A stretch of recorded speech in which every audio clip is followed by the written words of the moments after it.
E a gente está com um convidado na linha agora, historiador especialista em monarquia, Francisco Vieira, com a gente aqui na Band News FM, para falar justamente da morte, da repercussão da morte da Rainha Elizabeth II e destacar, como você disse ainda há pouco, Adriane, como a primeira-ministra do Reino Unido disse também, a Liz Truss, a força e a estabilidade que a Rainha Elizabeth proporcionou ao Reino Unido em todos esses anos de reinado. Então a gente conversa agora aqui na Band News FM com o historiador e especialista em monarquia, Francisco Vieira. Muito obrigado pela participação. Uma boa tarde para o senhor.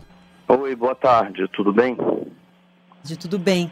Vamos começar então entendendo a dimensão dessa perda para os britânicos e para o Reino Unido politicamente. Embora ela não fosse a monarca protagonista, ela, justamente por ser discreta, sempre foi considerada um símbolo de estabilidade do país. Eu queria que o senhor traduzisse para a gente o que representa essa perda e essa transição que começa agora na monarquia britânica. Por favor, professor. Eu acho melhor a gente começar por definir as palavras. Ela não é discreta. Discreta parece que é assim, uma opção pessoal dela, um traço de personalidade. Não. O papel dela é definido dentro de uma monarquia parlamentar, onde ela reina, mas ela não governa. O papel dela é simplesmente de representação, né? Então, assim, ela fica acima das brigas, das disputas políticas, né? O esperado da família real é que ela nunca se manifeste politicamente. Então, assim, não é que ela seja discreta, ela cumpre o papel dela, ela cumpre o papel de representar o país, o reino, a monarquia, as instituições. E foi isso que ela fez desde 27 anos até o dia de hoje, por 70 anos, certo? Sim, eu compreendi que o senhor disse que não é uma descrição por opção, mas ela cumpre o papel que está reservado historicamente a ela. Em algum momento, o senhor acha que ela quebrou esse protocolo? Em algum momento histórico, nesses 70 anos, ela teve uma atuação diferente? Tem algum momento que o senhor destaca da atuação dela e que tenha sido diferente disso que o senhor acabou de narrar? Não, eu acho que o grande trunfo dela, quer dizer, a grande, eu acho que vantagem é porque ela sempre se mostrou uma mulher que cumpriu o trabalho dela, o que ela tinha que fazer. Ela sempre foi muito fiel ao papel que cabia a ela representar, com dignidade, seriedade, ela sempre fez isso. Ela nunca vai interferir, você pode achar, ela nunca expressou exatamente o que ela achava, porque aquilo não cabia a ela. Ela podia fazer isso de uma maneira indireta, como presta uma homenagem a Nelson Mandela em Westminster Hall, o que a gente sabe que a política da Margaret Thatcher era a favor do apartheid. Então, assim, ela dá um pouco esse troco, mas sempre de uma maneira muito diplomática, entende? Eu acho que esse é o grande valor dessa criatura que passou a vida inteira trabalhando, enfim, representando a nação britânica, certo? Sim, de alguma forma ali nessa deferência a Mandela, ela passava uma informação, mas sem quebrar os protocolos e sem politicamente ser atuante e diante dos holofotes, digamos assim. Diante do holofote ela vai estar sempre, né? Mas eu digo assim... Mas que politicamente não.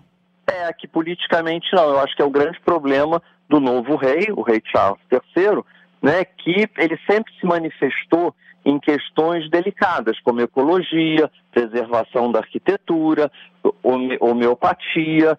Você pode imaginar como todas as farmácias do Reino Unido odiaram aquela declaração. Então, assim, sempre foram questionadas essas declarações do príncipe Charles, entendeu? Que agora é o rei. Espera-se que ele não faça mais, ou se fizer, vai ser complicado, entende? Então, assim, ele, sim, se manifestou mais de uma vez politicamente, né? Até já pulando para essa transição, professor, justamente eu queria que o senhor falasse a respeito do agora rei Charles III, né? Qual o tamanho do impacto para o Reino Unido e também para o restante do mundo a mudança? Qual o tamanho do impacto que a mudança proporciona? Até pela diferença de personalidade. E muito se falou ao longo dos anos, inclusive, que o príncipe Charles poderia, inclusive, abrir mão do reinado em nome do filho. Qual o tamanho desse impacto a partir de agora? Olha, eu acho que impacto não tem. Eu acho que o que a gente tem que pensar, eu acho que justamente o que caracteriza a monarquia, né, é uma passagem de estabilidade. Então, o que eu penso é que, vocês sabem que a monarquia é vista por muitos como uma coisa obsoleta, uma coisa que já não faz o menor sentido. E, sem dúvida, a rainha da Inglaterra, ela própria era uma instituição, talvez até maior do que a monarquia. Então, assim, essa passagem de poder, a gente vai testar a popularidade dele, casado com uma criatura que é a sucessora da princesa Diana, a princesa do povo. Então, assim, todas essas questões vêm à tona, entende? O príncipe Charles não tem, né, não teve um percurso de vida pública como o da mãe, né? Ele foi exposto várias vezes pela mídia que está pronta e está seca por novidades, né, da vida privada, enquanto que, na verdade, agora ele tem a vida só pública.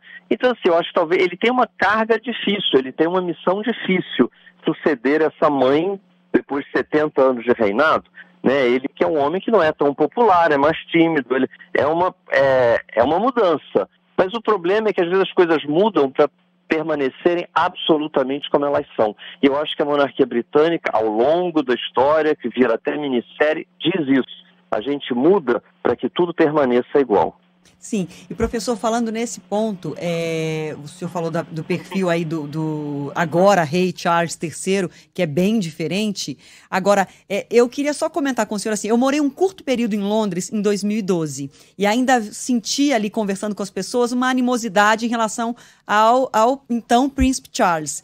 Agora, numa das últimas declarações, justamente na comemoração do Jubileu de Platina, a Rainha Elizabeth, de alguma forma, a realeza, né, o Palácio de Buckingham, já preparava essa transição e colocou ali entre os desejos da rainha que Camila fosse reconhecida como rainha consorte, que Charles assumisse e a Camila fosse rainha consorte. De qualquer forma, ainda que Charles não tivesse esse perfil que o senhor diz, é muito difícil a sucessão e essa adaptação, no sentido de que, para muitos britânicos, eles só conheceram a vida com a Rainha Elizabeth, né? Então, quem tem mais de 70 anos, claro, conheceu o rei George, esteve sob o comando sobre o reinado de rei George, mas para muitos britânicos só existia uma rainha. De qualquer forma, é uma transição muito difícil, né? Acho muito difícil, porque se eu falar para alguém, a rainha, alguém vai pensar que é a rainha da Dinamarca, a que foi rainha da Holanda. Não, as pessoas só pensam na rainha da Inglaterra. Então essa sucessão é muito difícil mesmo, né? Mas é como eu disse, as coisas mudam para permanecerem como elas são. Eu acho que a tradição britânica, ela se mantém nisso. Quantas mudanças a rainha não assistiu, não testemunhou, não permitiu? Quem podia imaginar que em 1950 ela ia permitir que uma nora divorciada com o marido vivo fosse ser coroada, ungida numa cerimônia religiosa, que espera-se que exista, que vai acontecer, né? Rainha da Inglaterra, rainha do Reino Unido. Isso era impensável, entendeu? Então, assim, as coisas mudaram para que eles continuassem no trono, né? A minha cabeça de brasileira lá, eu pensava no século XXI ainda se manter uma realeza, uma monarquia, algo tão dispendioso, parecia para mim algo tão obsoleto, mas vivendo lá eu entendi exatamente o significado da frase que o senhor disse, porque todo aquele ritual, toda essa hierarquia real, ela está ali justamente como um símbolo de ordem, poder, estabilidade de um país. Conversando com os britânicos, eu passei a entender o porquê dessa admiração profunda à rainha, a todo esse ritual da realeza, que diz justamente a respeito do que o senhor acabou de dizer, né? Que muda, mas permanece a estabilidade, o símbolo de ordem, o símbolo de poder. Não, é preciso mudar para que tudo permaneça da maneira que está, entendeu? Eu acho que é por aí mesmo. Para nós é muito difícil, né, já que a gente não conhece muito o nosso passado, já que a gente não mantém tradições, né, nossos governos não cumprem protocolos, os mais básicos, né, já visto o 7 de setembro, que desastre que foi. Então, assim, muito difícil, né, alguém que não confunda a vida pública com a vida privada. O símbolo de uma nação está no governante. Isso a gente ainda, né, pelo visto, tem muito que aprender.